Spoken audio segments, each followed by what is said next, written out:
Well, hello everybody, and welcome to this short webinar on the uConnector. Okay, I think I'm just gonna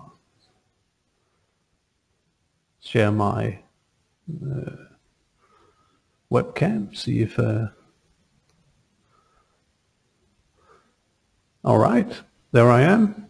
Can you all see me? And can you all hear me? I have muted you all, so please type any notes in the chat. Brilliant.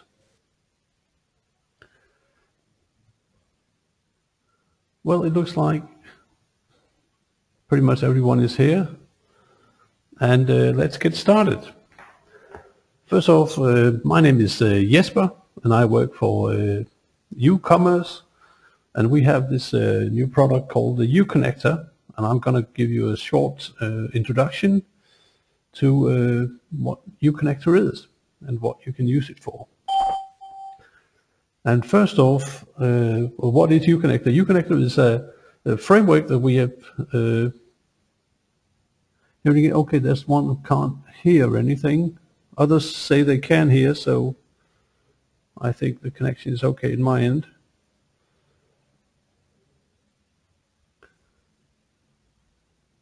Okay. Just to continue, the uConnector, what is it? It's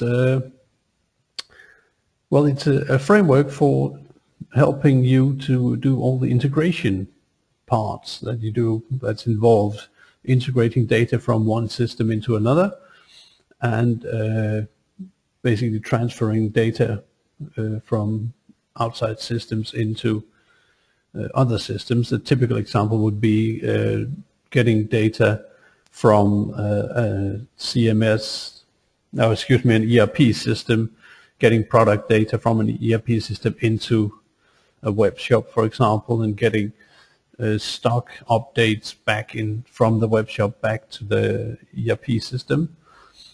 Getting yeah, sort of getting data between systems, and all the integration of these systems. So that's this very short version of what uConnector is. And how to get to the code. Can you all see my Google desktop? How to get the code? You can search for it, Bitbucket, uConnector. If you search, if you Google for it, you should be able to get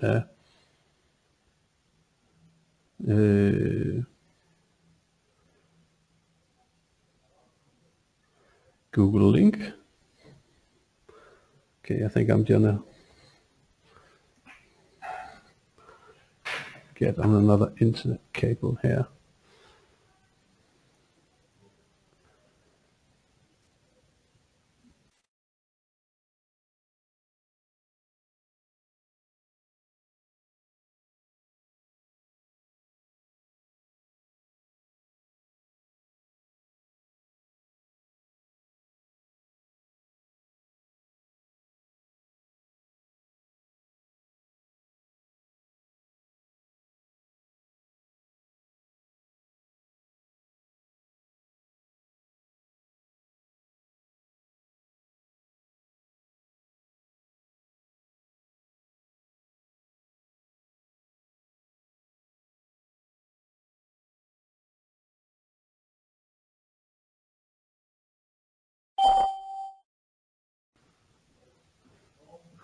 Okay, now we're back again. Sorry about that. There was probably a small hiccup in the connection. Should be back online again. Can you all hear me? Please type in the chat if we're back.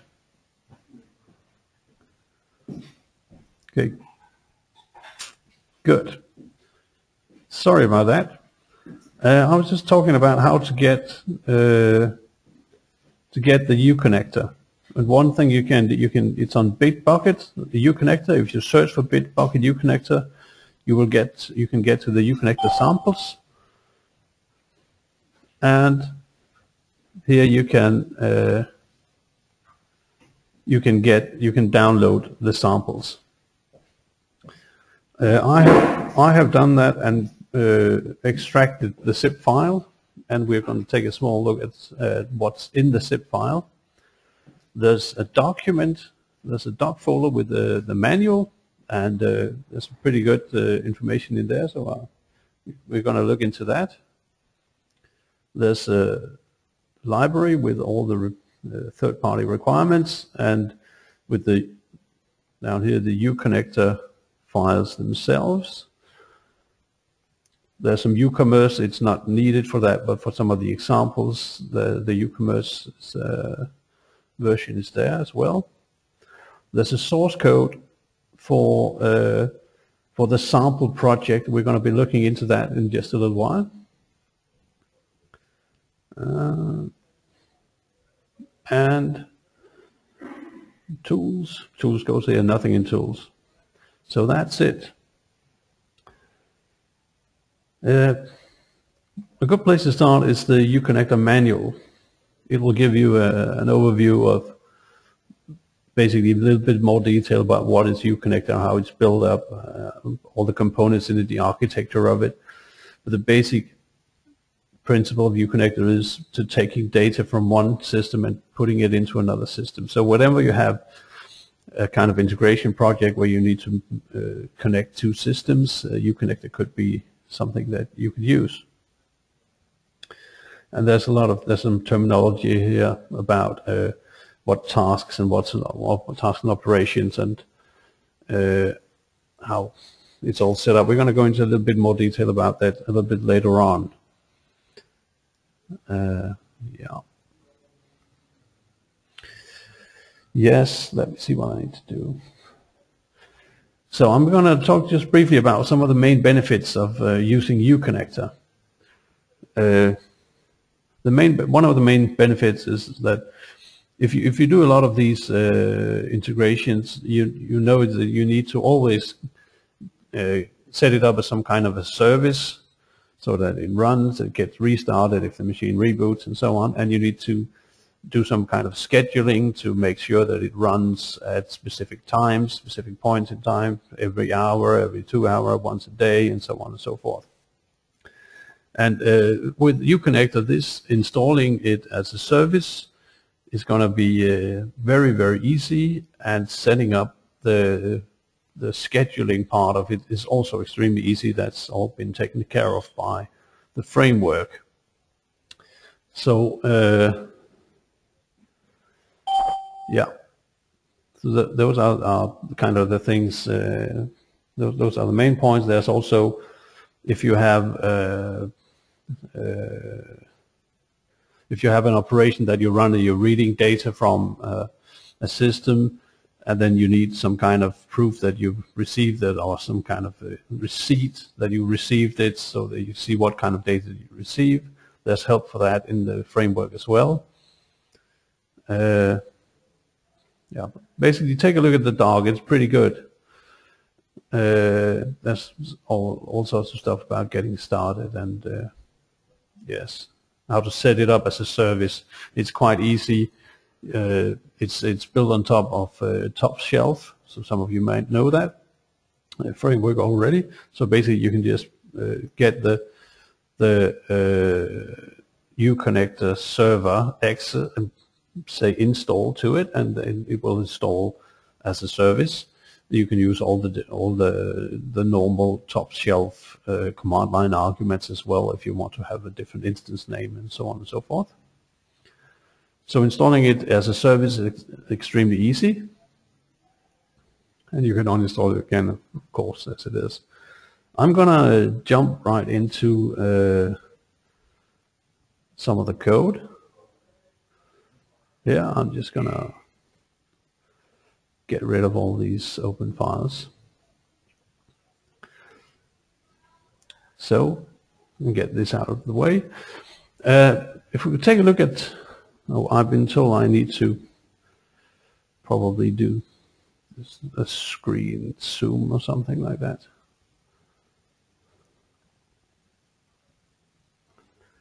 Yeah. I don't know if you can all see see it okay. Maybe it's a bit too small.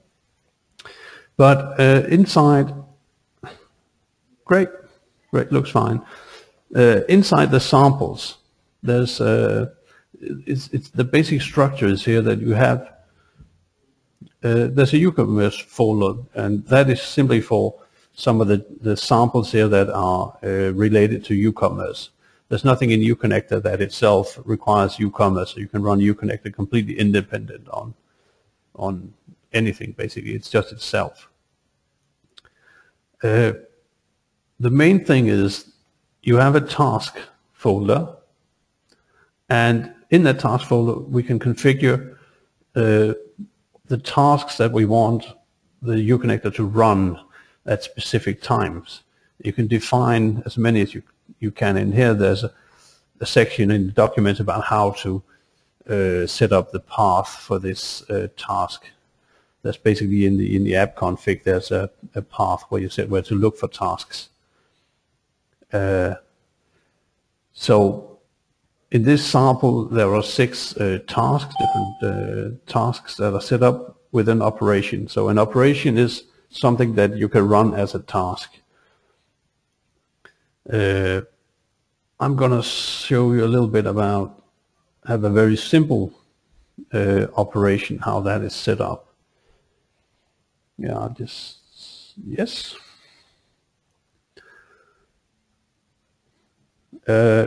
If we ignore all this stuff about configuration for the specific parts, the main thing is that when you configure a task, you need to set up, you give it a name, XML to CSV, for example, and you say if it's enabled or not. That means you can on the fly basically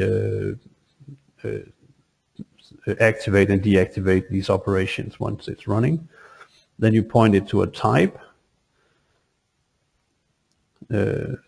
What code is actually going to be run whenever you run an operation, and then you set up the scheduling, and that was the second main benefit of having this. So after installing it very easily as a service, you can actually set up a schedule very easily for how often this task is going to run.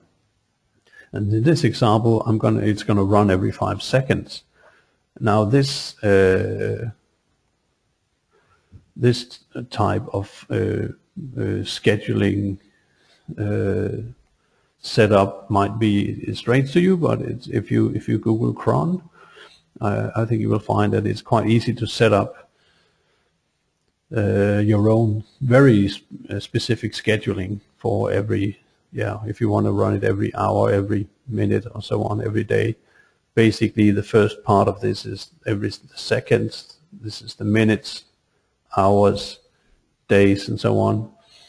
And this specifies that, okay, whenever the seconds is equal to 0, we run it, and then every 5 seconds after that.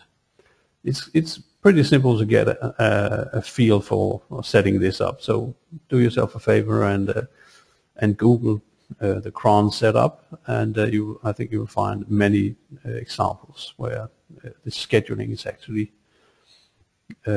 described to. It's pretty powerful, and it's well worth investing some time in getting to know this scheduling. But it's very diverse. You can set it up to run only in weekends. You can every minute, every other hour, and so on. There's a whole range of flexibility available to you to set up the scheduling.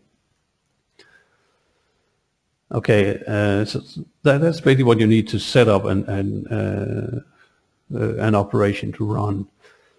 The actual code for this, as I mentioned, there are 6 sample operations in this samples project. There are 4 of them has to do with if you have a uCommerce installation, you can export and import data from CSV file and Excel files. But there are also 2 sample operations that are completely independent of uCommerce. And I'm going to show you a little bit about operation XML to CSV. So this is a simple sample operation that I'm gonna make it a bit bigger here,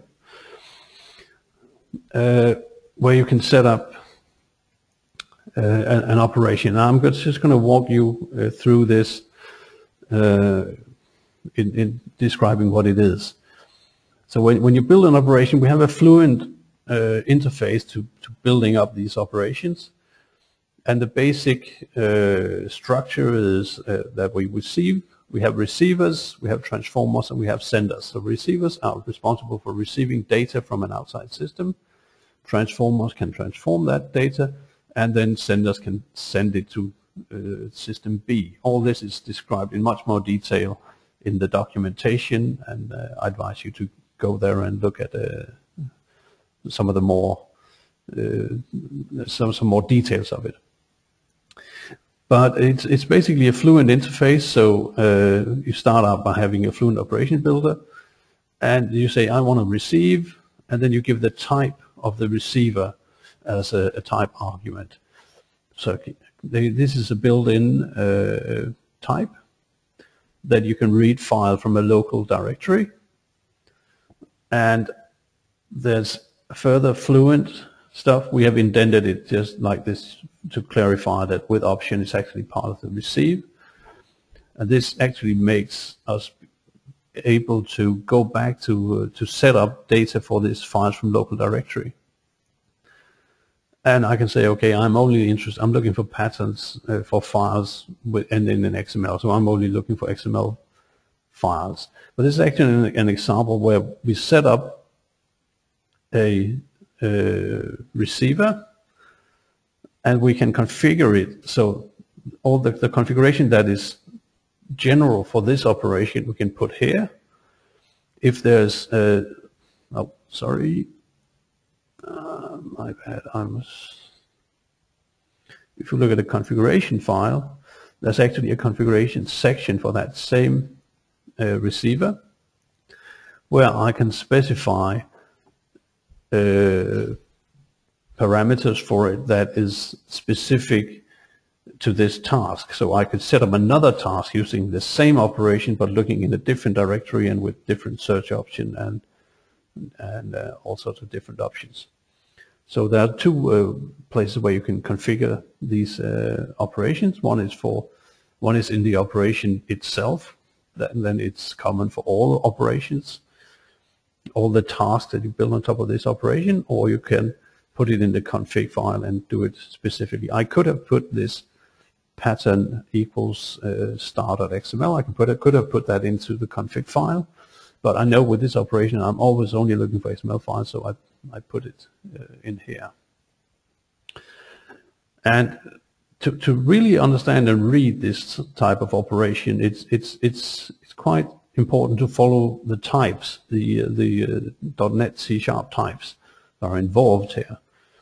So the receiver will actually receive files. We have an abstraction around files called work files. So this receiver will actually return a list of work files. I can just, if I'm looking inside this, if you look at the type, it actually has a receive method that will return an IEnumerable of work file. So that is the type that this receiver sends out. And this type is, then we can follow it. It goes through all these steps in an operation. And a debatch step is a special step where basically we take anything that's IEnumerable and split up into a single step. So that means that in this case we have a whole number of files, and we want to kind of handle them one at a time. So we say debatch. That means that the input to the next piece is a work file, not an IEnumerable of work file, but just a work file. And then the framework will handle all this splitting, the splitting for you. And then it will perform a transform step. We have a work file now, and we want to change it into something else. We can make a transformer, and again, a transformer is a very simple. It's a transformer. It's a very simple interface, taking things from one type and converting it to another. And this is a work file to X document transformer. We can look at that, and that is actually, it only has an execute method that will take a work file and return an X document. It's pretty simple, and this is of course a very, very simple example of these transformations.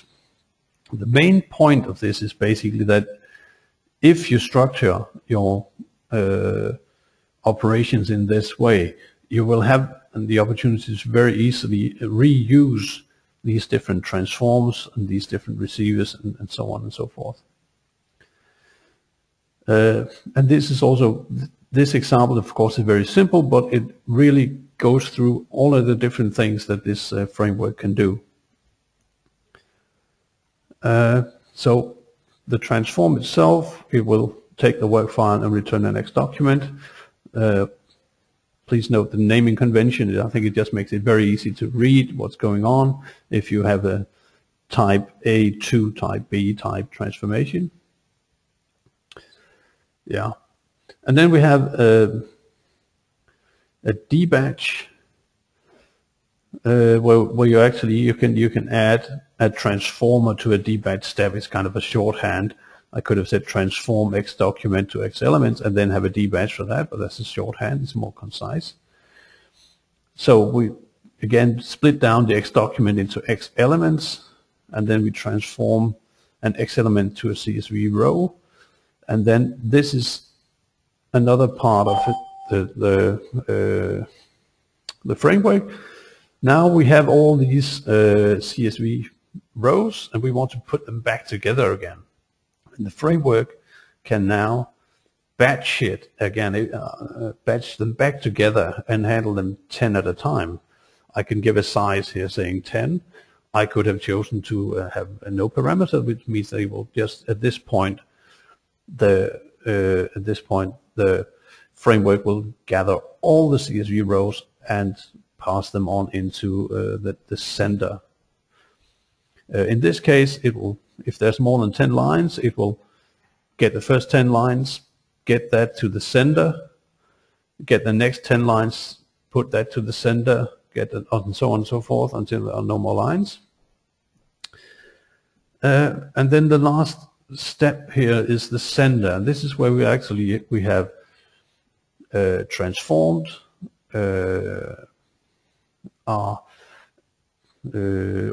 where we have received our data, we have transformed it, now we want to send it somewhere. And in this case, very, very simple, we want to write it to a file in the local directory. And there's we have a sender for that, a simple example sender, that again takes, has a method called send, that takes an IEnumerable of string and doesn't return anything. It's the end of the road. There's nothing after the sender. You could also just note here that there are a couple of properties here. These are the properties that you can actually set in the configuration file. Yeah. So after this send step here, the operation is basically finished. And of course, this is a very, very simple example, and this is, you could argue it's not very, what's the name? It's not very true to life in a sense. Normally there'll be much more stuff to do, but this actually really shows a lot of what the framework can do. One thing to notice is that if this transform, for example, if this transform somehow breaks down for one element, let's say there's some bad data in one of the elements and this transformation fails, then the framework will make sure that, okay, everything else runs, then all the other lines will be put together and send off accordingly. Nothing will break down. You can just basically throw the exception, the framework will catch it, log it, and make sure that everything else runs like it should. So that's another thing that you get from this framework, is that you could basically just break the operation down into small steps, and you can concentrate on that one step at a time. And if something goes wrong in there, you can throw the exception, and the framework will make sure that it is handled correctly, nothing breaks down, everything else continues, and the sender will send whatever it can get its hands on. In this case, if something goes wrong in the XLMN to CSV rows step, one less string will be sent to be written to a file in a local directory. The next setup here is actually something you can do where you can actually influence a little bit about how the framework behaves. There's a specific behavior surrounding the retry strategy for senders. So if you have a sender, something is going to go wrong if you write to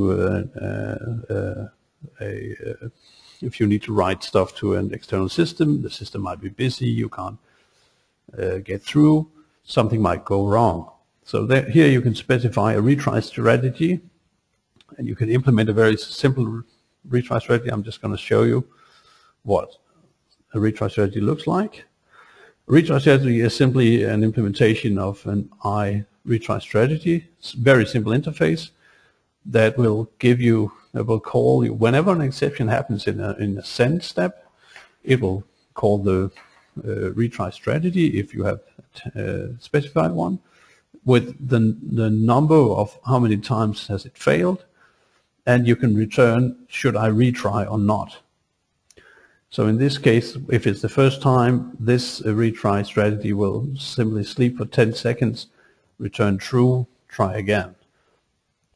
And then the next time I want to wait 30 seconds, return true, try again, wait a minute, and try again. And if it's more than 3 times it fails, I don't want to fail, return false, and let and have basically stop trying to send it. So you can specify, of course, your own simple retry strategy here.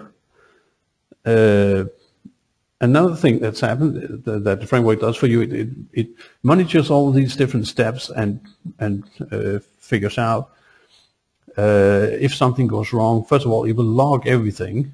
So you have one specific area where one simple place where to look for all the logs informations, and you can also there it will log all the exceptions. It will also log some stuff about how often things are run and whatever else you want to do is using log4net, so you can do your own logging as well. But one thing you can do is saying, okay, it's not enough that if an exception happens that is simply just logged. I want to do something else. I want to do something more. And here you can specify an exception notifier, and this is basically a piece of code. You specify a type for some code where you can write your own piece of code. And this code will be called by the framework if an exception was caught during execution. It will be called notify. It will call this method notify, and you have to implement your own notify. And at this point, you can do whatever you want. You can maybe send an email. You can have some code that checks what type of exception is it. If it's a specific type of exception we want to react on, we can do that. So this is a very, very basic, very simple exception notifier. It basically just writes it to the console. You will definitely want to have something more specific, meaningful here, but it's just to show you how easy it is to set up, and you have one place to put in an exception notifier to handle, to be informed of all the exceptions that are actually happening within the framework, whenever the framework is actually running all these operations. Okay, and see, we're almost out of time. If you have questions, then please type them in the chat, and I'll try and answer as best I can. In the meanwhile, I'll just make sure that this framework can run a lot of different tasks at the same time. You could there's no limit on the number of tasks it can run. So another benefit from using the uConnector is that you have one place where you run all your tasks, and there's one place to look for exceptions and logging and error handling. And hopefully, if you write the simple senders and receivers, you should be able to reuse a lot of it, and hopefully get a lot of reusability. The hope is really that with this framework you can concentrate on writing senders, transformers, and receivers, and that basically you spend time on writing code that is specific for the business problem at hand, so you don't have to use time on setting up and install as a service, or setting up a scheduling, and all that's taken care of, including the logging of all the exceptions and the uniform logging of everything. I have a question. Can uConnector run as an Azure cloud service? I must be honest, I don't know. It's a simple service that is being that can run. I think maybe with a few modifications it could probably be made to run, because it's quite simple. What we actually have is we have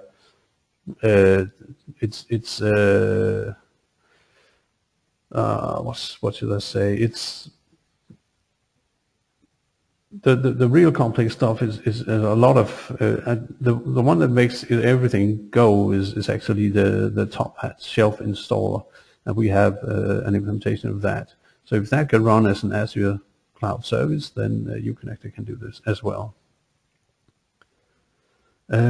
Just one more thing I would actually like to know is, if you have the sample project down here, I should mention that we might have a problem with with the references to two of the DLLs, and if that's the case, you can just delete them and delete the two references and add a new reference to the ones in the lib folder that should be running. And then if you start up this uConnector samples F5, it will actually show you a list of the tasks that you have, and you can run. You can pick a task to run and get it. So that's a pretty neat way of debugging and testing your, or at least testing your application. Excuse me. The question: how can I integrate uConnect on an IIS system? Well, it can run anywhere. It's basically a Windows service that can run anywhere, and of course on any Windows box. So as long as you can install a Windows service on it, you can run it on that system. And if you want to, if you're talking about more like how to get data from a web service or stuff like that, then you can write a receiver to contact a web service and get data into there. Excuse me. Yeah. Any more questions? Or if there is there stuff you would like me to elaborate on, then please let me know.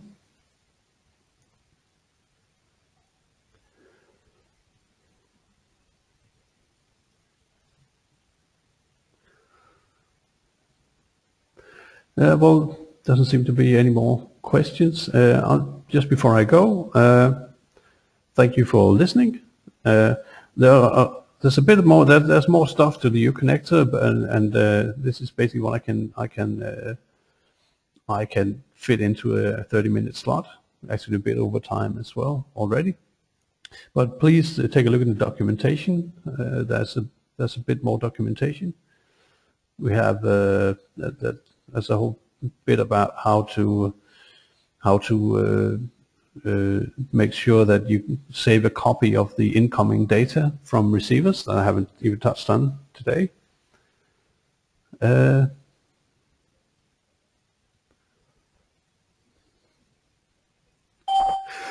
Is there information on how to feed uCommerce from uConnector as well in the documentation? Not in the documentation, but there is actually in these samples. There are samples from, if you look at it, there's an operation for, excuse me, there's an example for how to import data from an Excel file, and this is actually an operation where you can read data from an Excel file and get that data into uCommerce. So there's in the samples there's a working example of how to get data out, product data out from uCommerce and back into uCommerce. And there's an example of a sender. There's a code for it as well called product list to uCommerce, where you actually take an INO of a uCommerce product, and there's an example of how to actually have, when you have that product list of products, you can then send it and add it to update the uCommerce installation. And that's an example of getting data back out as well.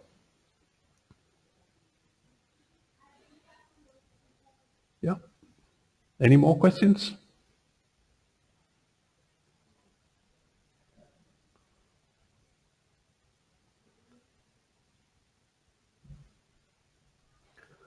Well, that doesn't seem to be the case, so I think I'm going to say goodbye for now. Thank you very much for listening, and if you have any further questions about the uConnector and getting started, any problems getting started, then please contact us. We'll be happy to help you get started with it. And thank you very much. Goodbye.